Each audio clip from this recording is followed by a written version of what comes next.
अबीरा, तेरे इश्क पर तेरी रूह पर सिर्फ मेरा हक है। चैप्टर 13। चलिए शुरू करते हैं।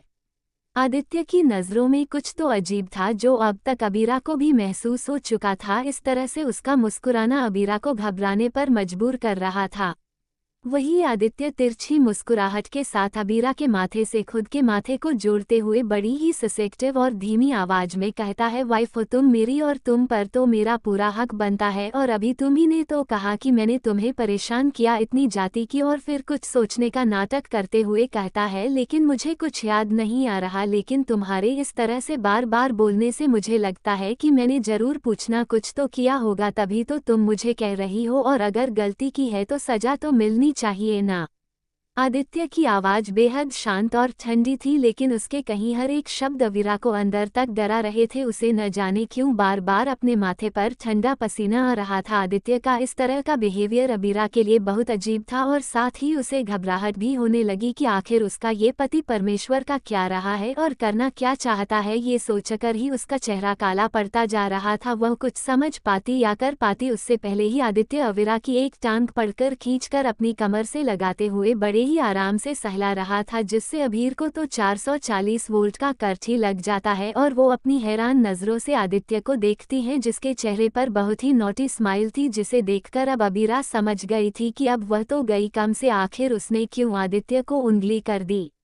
वहीं अब तक आदित्य की हरकतें भी बढ़ती जा रही थी। उसके हाथ धीरे धीरे कर अबीरा के बाथटब के अंदर जा चुके थे और उसकी पूरी बॉडी पर इधर से उधर मूव कर रहे थे और वो उसकी बॉडी को सहला रहा था, जिससे अबीरा की आहें निकल रही थी। और वो बिल्कुल किसी बिन पानी की मछली की तरह मचलते हुए अपनी लो वॉइस में आदित्य के हाथ को पकड़ते हुए कहती है, हस्बैंड प्लीज फिर से नहीं, मुझे अभी भी पेन हो रहा है।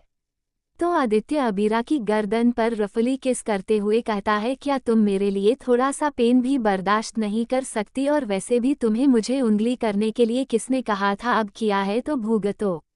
अबीरा को तो अब अपनी ही किस्मत पर रोना आ रहा था। मैं बेचारी बच्ची किसी जल्लाद के चक्कर में आकर फंस गई। पिछली जिंदगी में ही सबसे अच्छा था, कम से कम जब इसे गुस्सा आता था तब यह मेरे करीब आता था, और अब इस जिंदगी में जब इसका मूड होता है तब आ जाता है। अबीरा ये सब सो ही रही थी कि तभी उसे अपने पूरे शरीर में दर्द की एक लहर दौड़ती हुई महसूस होती है और उसके मुंह से हल्की चीख निकल जाती है और उसके हाथों की पकड़ आदित्य पर कस जाती है और वह लंबी लंबी आहें भरने लगती है।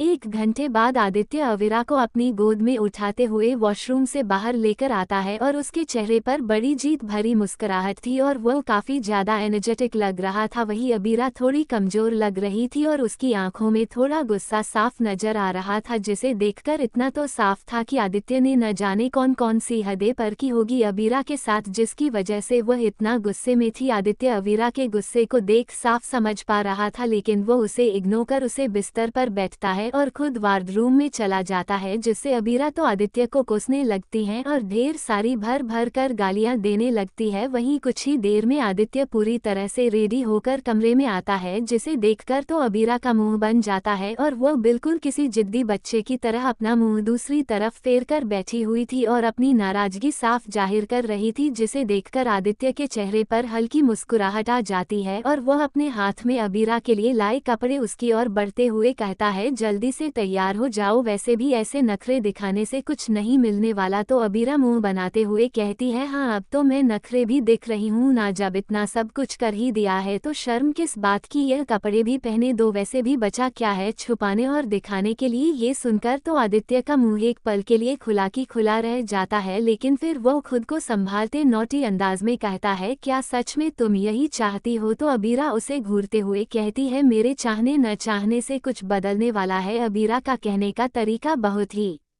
ज्यादा रूडली था और उसकी आवाज में नाराजगी साफ झलक रही थी, जिसे सुन आदित्य अबीरा के पास आकर बैठते हुए उसका हाथ अपने हाथ में लेने लगता है। तो अबीरा अपना हाथ दूर खींचने लगते हैं तो आदित्य उसका हाथ और भी कसके पकड़ लेता है और उसके चेहरे को सामने जबरदस्ती करते हुए कहता है, इस तरह गुस्से में तुम और भी ज्यादा खूबसूरत लगती हो, अब इतना गुस्सा भी क्या करना, और वैसे भी मैंने तुम्हें कहाँ ज्यादा परेशान किया, बस 1 घंटा ही तो, वैसे मेरा दिल तो बिल्कुल भी नहीं भरा था, लेकिन तुम्हारी वजह से ही मैं रुक गया। अगर तुम ही हो कि नखरे दिखा रही हो अभी। राखी तो आंखें पहले ही गुस्से से भरी हुई थी और उसकी बातें उसे और भी ज्यादा गुस्सा दिला रही थी। वह गुस्से से कुछ बोलती कि तभी आदित्य अविरा के सॉफ्ट होठों पर अपनी एक फिंगर रखते हुए कहता है, अगर तुम रेडी नहीं होगी और ऐसे ही गुस्सा दिखती रहोगी तो कुंद्रा मेंशन कब जाओगी। आदित्य के मुंह से कुंद्रा मेंशन जाने वाली बात सुन अबीर का गुस्सा तो मानो जैसे एक पल में गायब ही हो गया और वह एकदम से कहती है, क्या सच्ची में मैं घर जा सकती हूँ। आदित्य अविरा को एक पल में ही इतना चेंज होता हुआ देख खुद से ही कहता है, आखिर इस लड़की को क्या मेरा घर कोई जेल खाना लगता है जहाँ से जाने की ऐसी कुछ ज्यादा ही जल्दी है। लेकिन फिर खुद को नॉर्मल करते हुए कहता है, अगर तुम 10 मिनट के अंदर अंदर रेडी नहीं हुई तो भूल जाना। ये बोलकर आदित्य तेज कदमों से कमरे से बाहर की ओर जाने लगता है, लेकिन तभी एकदम से उसके कदम रुक जाते हैं और वह अबीर की तरफ देखा है जो काफी खुश नजर आ रही थी कि तभी उसकी तेज आवाज अबीर के कानों में पड़ती है, मेडिसिन टेबल पर रखी है, उसे ले लो। ये बोलकर आदित्य कमरे से बाहर निकल जाता है। वही अबीर तो एकदम से एक साइड होते हुए अपने कपड़े को पकड़ खुश हो जाती है और फिर जल्दी से रेडी होकर मेडिसिन की तरफ एक नजर देखी है जो कि पेन किलर थी, जिसे देख उसके चेहरे पर हल्की स्माइल आ जाती है और वो मुस्कुराते हुए कहती है, थोड़ा सा गुस्सैल है, एक्डू है और जिद्दी भी है लेकिन साथ में ही काफी केयरिंग भी है। और फिर मुस्कुराते हुए को जल्दी से मेडिसिन खा लेती है और उसे काफी हद तक अब बेटर महसूस हो रहा था। और फिर अबीर खुशी खुशी अपने चेहरे पर हल्का मेकअप कर खुद को शीशे में देखती है तो वह बहुत ही ज्यादा प्यारी और खूबसूरत लग रही थी। फिर अपने बालों की पोनीटेल बनाते हुए कहती है, परफेक्ट, अब हुआ ना फाइनल लुक। और फिर खुद को फ्लाइंग किस देते हुए कमरे से बाहर जाने लगती है और उसके चेहरे की मुस्कुराहट साफ बता रही थी कि वो कितनी ज्यादा खुश है। वहीं डाइनिंग टेबल पर आदित्य ब्रेकफास्ट कर रहा था। अबीर जल्दी से आकर उसके बगल वाली चेयर पर बैठ जाती है कि तभी एक सर्वेंट आकर खाना सर्व करती है और फिर अबीर खाने में अपना फेवरेट व्हाइट सॉस पास्ता देख खुश हो जाती है और एक नज़र आदित्य की तरफ देखती है जो अपना ब्रेकफास्ट कर रहा था और खाते समय वह बहुत ही ज़्यादा चार्मिंग और अट्रैक्टिव लग रहा था, बिल्कुल किसी खूबसूरत पेंटिंग की तरह। उसके बैठने का तरीका बिल्कुल किसी मॉडल की तरह था, कमर 90 डिग्री सीधी और हाथ में कांटा चम्मच। वह सलाद खाते हुए भी बहुत ही ज़्यादा हैंडसम लग रहा था, जिसे देखकर तो एक पल के लिए अबीरा के दिल की धड़कनें बढ़ गई थी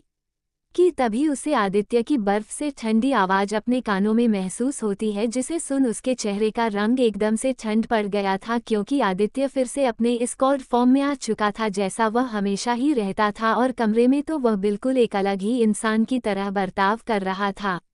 अगर मुझे देखने से पेट भर गया हो तो ब्रेकफास्ट कर लो क्योंकि मुझे तुम खा नहीं सकती, क्योंकि मैं तुम्हें इसकी इजाज़त अभी नहीं दूंगा। आदित्य के कहे हुए शब्द अविरा एकदम से सुन अपनी नज़रें नीचे कर देती है और उसे वही कुछ घंटे पहले वाला सीन याद आता है जिससे उसकी आंखें शर्म से पानी पानी हो जाती है और वह मन ही मन कहती है कि कितना ज़्यादा बेशर्म है, लेकिन अभी इस उंगली करना बिल्कुल भी अच्छा नहीं होगा, कहीं यह मेरा घर जाना ही कैंसिल ना कर दे। और फिर अच्छे बच्चों की तरह अभी रह जल्दी जल्दी अपना ब्रेकफास्ट करने लगती है। वही आदित्य अपना ब्रेकफास्ट करने के बाद स्टडी रूम में चला जाता है क्योंकि वहां पर आदित्य का असिस्टेंट कुछ फाइल लेकर आया हुआ था डिस्कस के लिए। वही अवीरा का ब्रेकफास्ट होने के बाद वह अपना चेहरा टिश्यू पेपर से साफ करते हुए अपनी नज़रें इधर से घूमते हुए आदित्य को ढूंढने लगती हैं।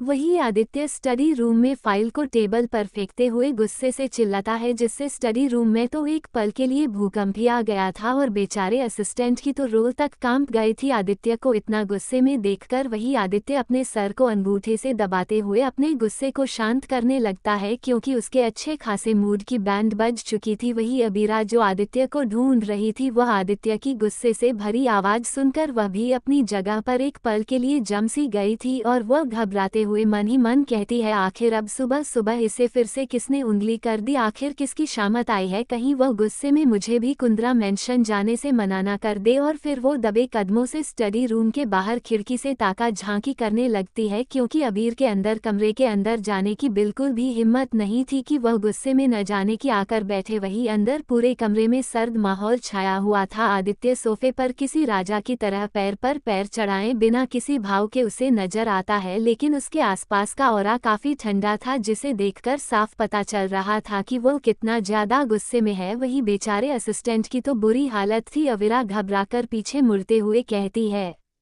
इसके पास जाना मतलब खुद मौत के मुंह में हाथ देने के बराबर है। आखिर अब मैं क्या करूं? इस असिस्टेंट को भी अभी आना था, मेरे जाने के बाद आ जाता, लेकिन नहीं, सारी दुश्मनी तो मुझे ही है। सब लोगों की कहाँ फंस गई मैं, बिना परमिशन के जा भी नहीं सकती। भले ही उसने जाने की परमिशन दे दी है, लेकिन अगर उसे बिना बोले गई तो पता नहीं आगे कौन सी पनिशमेंट देगा। और फिर ऊपर की तरफ देखते हुए बिल्कुल फनी अंदाज में अपने दोनों हाथ जोड़कर भगवान से प्रार्थना करने लगती है कि प्लीज उस अकड़ू शैतान का गुस्सा शांत कर दो। आपको मैं 10 किलो मोतीचूर के लड्डू चढ़ाऊंगी, नहीं तो मेरी लाइफ हमेशा ही अशांत रहेगी। और फिर रोने से सूरत बना लेती है। आखिर अब आगे क्या होगा? आखिर क्यों है आदित्य गुस्से में और क्या अबीरा जा पाएगी अपने घर? जानेंगे जल्द ही। मिलते हैं नेक्स्ट एपिसोड में। Thanks for watching.